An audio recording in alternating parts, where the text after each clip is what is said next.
Shiv Sena UPT Chief Uddhav Thackeray spearheaded the Jan Akrosh Andolan at Shivaji Park, Mumbai, targeting the Mahayuti government over the alleged corruption. Thousands of supporters gathered, waving symbolic bundles of cash and demanding dismissal of the tainted ministers. Thackeray, joined by senior leaders including the Aditya Thackeray and Vinayak Raut, launched fierce criticism against the Shinde-Fadnavis administration. The protests were part of a statewide agitation, with demonstrators held outside the collector offices across Maharashtra. जमलेल्या माझ्या तमाम हिंदू बांधवांनो, भगिनींनो आणि मातांनो, आज संपूर्ण महाराष्ट्र जागा झालेला आहे.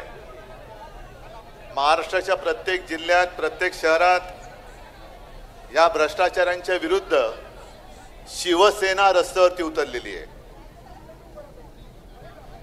सत्ताधाऱ्यांशी संघर्ष करायला मर्द लागतो आणि तो मर्द आपल्या शिवसेनेत आहे. आता तुम्ही ज्या घोषणा दिल्या, या भ्रष्टाचारांचं करायचं काय, पण डोकं असं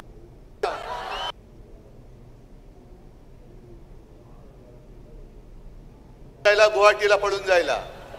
डोकं कुठे आहे? नुसते खोके. डोकं नाहीच आहे, बरोबर आहे, डोक्याच्या ऐवजी खोके आहेत.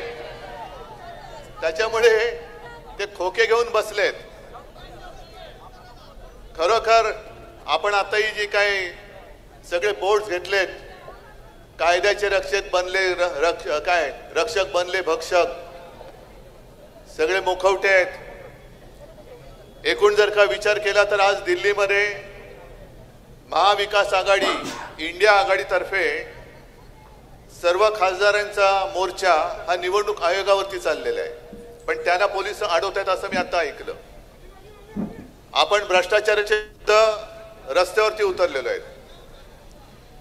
ही जी काय जुलूमशाही चाललेली आहे त्याच्या विरोधामध्ये आता जनतेला उतरावंच लागेल आणि जनता उतरते. वाट बघते कोण आहे, नेतृत्व कोण करते. लाज एका गोष्टीची वाटते की आपण दरवेळेला सांगतो की छत्रपती शिवरायाचा महाराष्ट्र, शाहू फुले आंबेडकरांचा महाराष्ट्र, साधू संतांचा महाराष्ट्र, नेहमी महाराष्ट्र देशाला दिशा दाखवतोय असा आपला गौरवशाली अभिमान वाटणारा हा महाराष्ट्र या भ्रष्ट आघाडीने कितव्या रांगेत नेऊन बसवलाय. पाठीकडे एकदम भ्रष्टाचारात नंबर 1 पहिल्या रांगेत भ्रष्टाचाराची रांग लावली तर महाराष्ट्र पहिल्या रांगेत, पण विकास आणि नीतिमत्ता पाहिली तर महाराष्ट्र शेवटच्या रांगेत.